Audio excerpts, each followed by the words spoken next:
Nú les ég úr skólablaði 1968.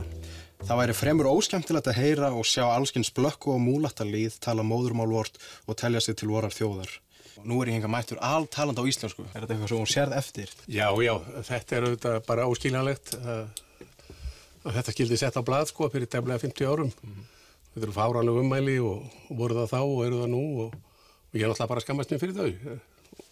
Og ef ég hef sært eða mitt einhvern með því, þig eða einhvern annan, þá bara biðst ég afsökunar á því. Ég hef verið að veltaði fyrir mér hvernig stóð að þessu.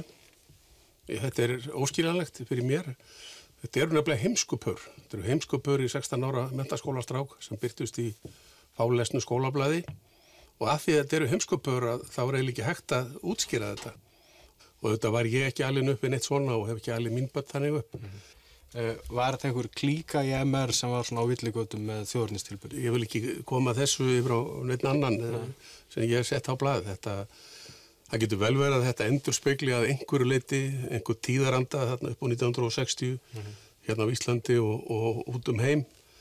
En þetta er náttúrulega hrein endaleysa og þetta fáránlegt og engum til sóma. Ég hef í mínu störfum þarna móti unnið að ýmsum réttindamálum fyrir samkynhneigða og aðra. Það sem ég er nú stoltastur af var nú breytingin á stjórnarskránni 1995 þar sem að er lagt bann formlega við hvers kyns mismunun á grundvelli litarháttar eða þjóðernis eða annara slíkra atriða.